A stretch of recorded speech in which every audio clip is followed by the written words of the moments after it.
ഈ ഗോവിന്ദച്ചാമിയുടെ ജയിൽ ചാട്ടത്തിന് പിന്നാലെ സംസ്ഥാനത്തെ ജയിലുകളിലെ സുരക്ഷ വിലയിരുത്താൻ മുഖ്യമന്ത്രി ഒരു ഉന്നതതല യോഗം വിളിച്ചിട്ടുണ്ട്. ആ യോഗം ഇന്നാണ് രാവിലെ 11 മണിക്ക് ഓൺലൈനായാണ് യോഗം ചേരുക. സംസ്ഥാന പോലീസ് ജയിൽ മേധാവിമാരും ആഭ്യന്തര സെക്രട്ടറിയും വിവിധ ജയിലുകളിലെ ഉന്നത ഉദ്യോഗസ്ഥരും യോഗത്തിൽ പങ്കെടുക്കും. സനിസ ശോഭാചന്ദ്രൻ തിരുവനന്തപുരത്ത് നിന്ന് വിവരങ്ങൾ നൽകും. സനിസ, ഒരു തരത്തിലുള്ള സുരക്ഷാ വീഴ്ച അവിടെ ഉണ്ടായി എന്ന് പറയുമ്പോൾ സ്വാഭാവികമായിട്ടും അതിന് മേൽ പിന്നീടൊരു ചർച്ചയും ഒരു യോഗവും ഒക്കെ ചേരുക സ്വാഭാവികമാണ്. അത്തരം ഒരു യോഗം തന്നെയാണ്. എന്തായാലും മുഖ്യമന്ത്രിയുടെ അധ്യക്ഷതയിലാണ് യോഗം വിളിച്ചിരിക്കുന്നത് എന്നുള്ളത് വളരെ ഗൗരവതരമായ സംഭവങ്ങൾ തന്നെയാണ്. അപ്പോൾ ആരൊക്കെയായിരിക്കും യോഗത്തിൽ പങ്കെടുക്കുക, എന്തൊക്കെ കാര്യങ്ങളായിരിക്കും പ്രധാനമായും ചർച്ചയ്ക്ക് വരിക സനിസ?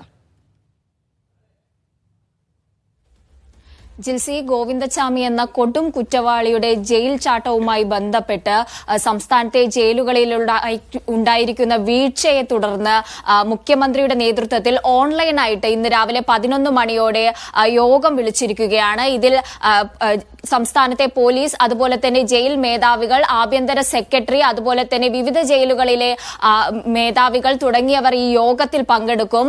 ഈ യോഗത്തിൽ കൂടുതലായും ചർച്ച ചെയ്യുക ഈ കണ്ണൂർ ജയിലിൽ നടന്ന വീഴ്ചകളാണ്. കണ്ണൂർ ജയിലിൽ വീഴ്ച സംഭവിച്ചെന്ന് DGP പ്രാഥമിക റിപ്പോർട്ടിൽ വിലയിരുത്തിയിട്ടുണ്ട്.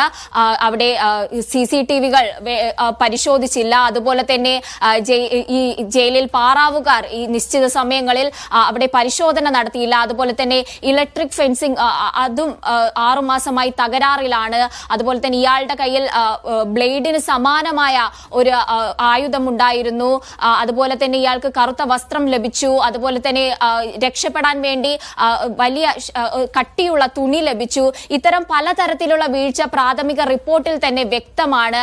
ഈ വീഴ്ചയുണ്ടെന്ന് DGPയും പ്രാഥമികമായി റിപ്പോർട്ടിൽ വിലയിരുത്തിയിട്ടുണ്ട്. അത്തരത്തിൽ ഈ വിഷയങ്ങളൊക്കെ ഈ യോഗത്തിൽ ചർച്ച ചെയ്യപ്പെടും. ഇപ്പോൾ 4 ഉദ്യോഗസ്ഥർക്കെതിരെയാണ് നടപടിയെടുത്തിരിക്കുന്നത്. കൂടാതെ തന്നെ ജയിൽ സൂപ്രണ്ടിനും എതിരെയും നടപടി വേണമെന്ന് ശുപാർശയുണ്ട്.